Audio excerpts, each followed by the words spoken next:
You do not experience reality. You experience a prediction. By the time you think you are seeing something, your brain has already decided what it is. And most of the time, it decided using the past. Every moment you experience, every conversation you read, every room you walk into, every face you recognize, arrives in your consciousness already processed, already interpreted, already filtered. Not by what is happening now, by what your brain expects to happen, based on everything that has happened before. That is not a flaw in the system. That is the system. And once you understand how it works, you cannot unsee it. Let's start with the hardware.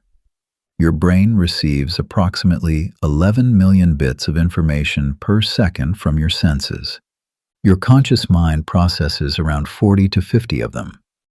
That gap is not a mistake. It is engineering. The brain cannot afford to analyze everything from scratch every second with no prior context. That would be computationally catastrophic. It would be slow. It would be dangerous. So it doesn't. Instead, it runs a model. Think of it this way. Your brain is not a camera, faithfully recording the world as it is. It is a prediction engine, continuously generating a model of what it expects the world to be, and comparing incoming sensory data against that model. When the data matches the prediction, your brain barely registers it.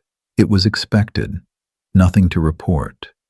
When the data does not match the prediction, your brain flags it, updates, corrects. This is called predictive processing. And it is not a fringe theory. It is one of the most well-supported frameworks in contemporary neuroscience. The formal version of this idea comes from neuroscientist Carl Friston and researchers who built on his work. The simplified version is this. Your brain generates predictions. Perception is what happens when those predictions meet reality, not the other way around. Perception is not the input. Prediction is the input. Sensory data is the correction signal. You assume you are reacting to what is happening, but most of what you call reaction is your brain protecting its own prediction. You do not see what is there. You see what is expected. And when something challenges that expectation, your nervous system resists the update. Not because it is wrong, but because it is costly. There is a phrase from neuroscientist Anil Seth that captures this precisely. Perception is not passive. It is controlled hallucination, constrained by sensory input.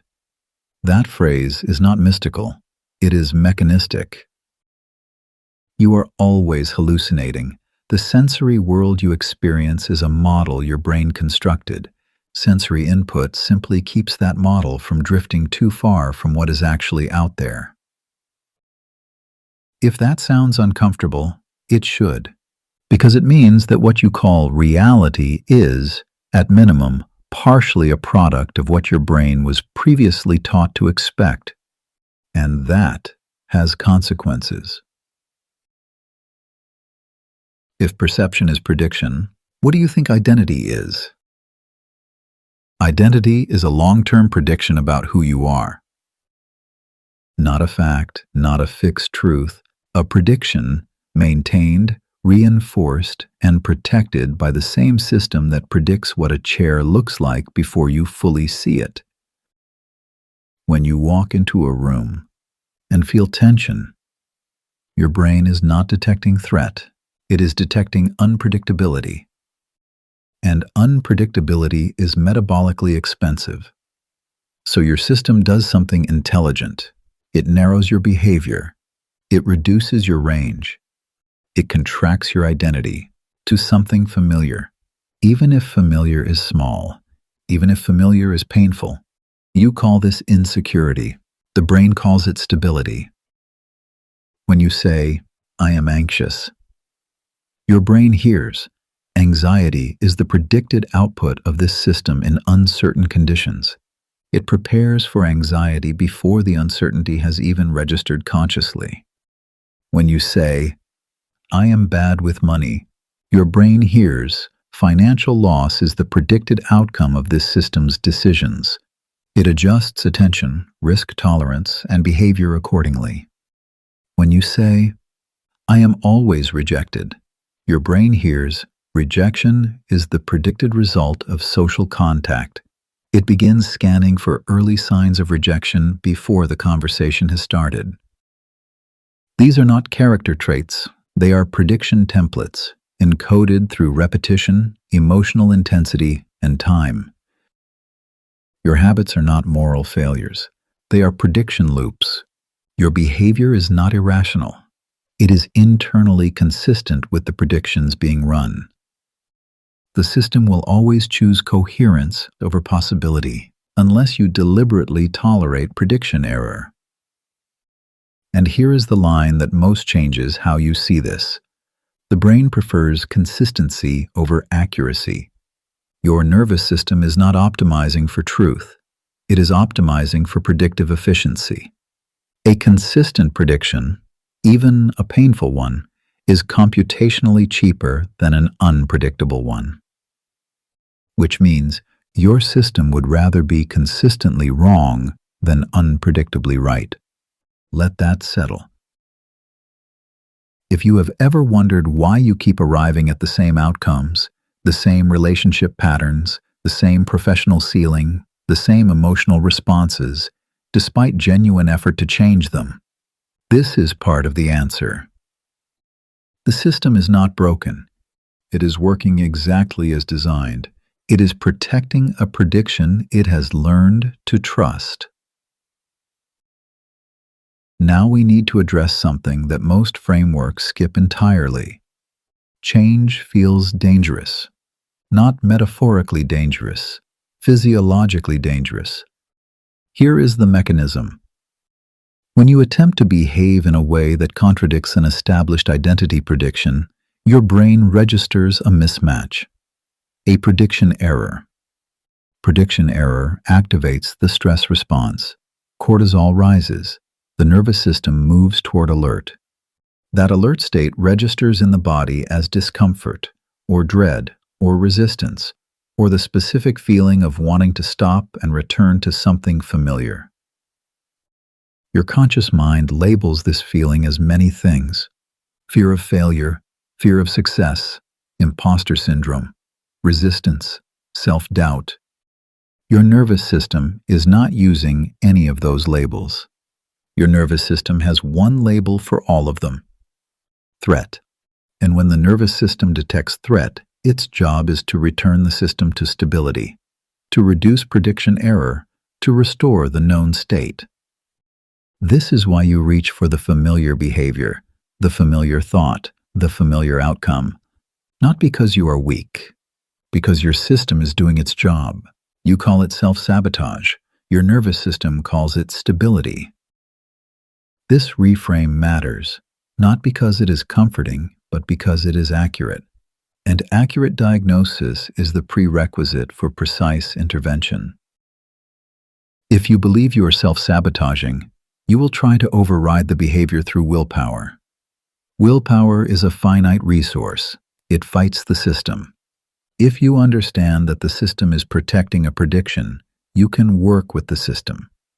You can introduce new data, update the model, change what the system is protecting. That is not the same process, and it produces very different results. Let's test your predictive brain, right now, in real time. Look around the room you are in.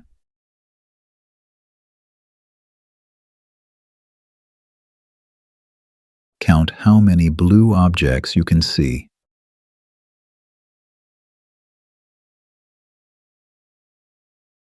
Now, look for red.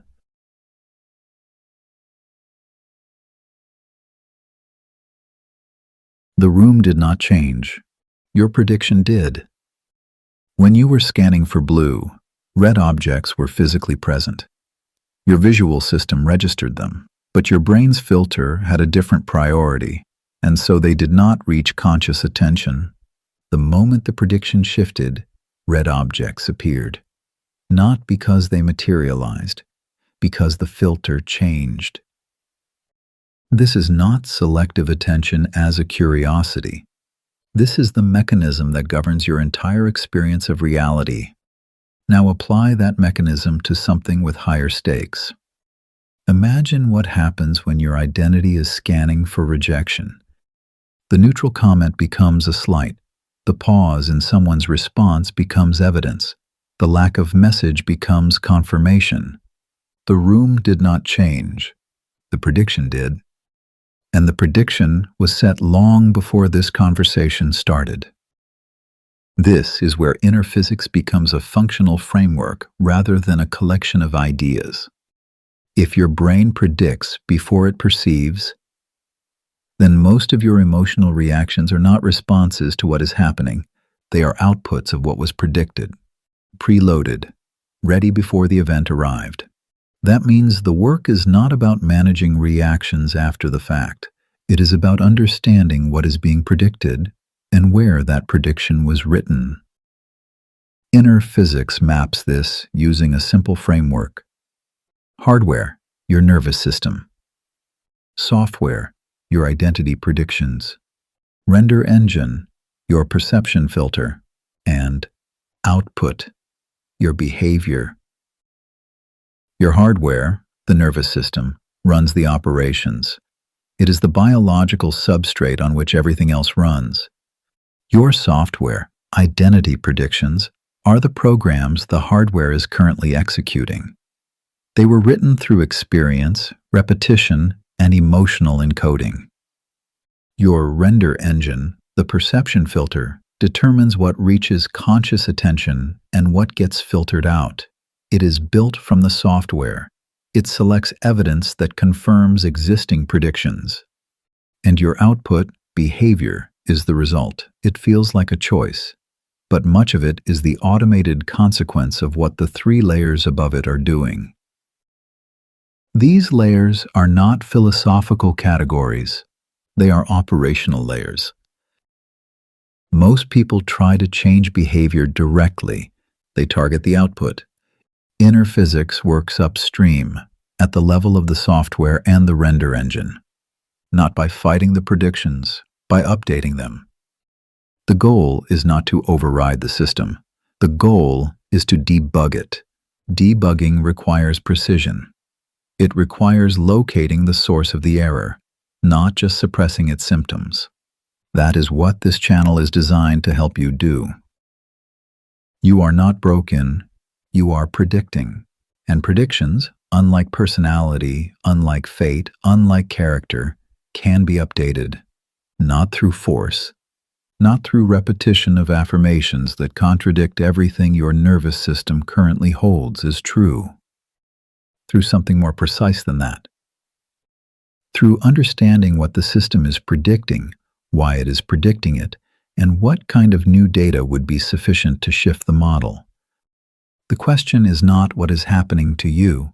The question is, what were you expecting?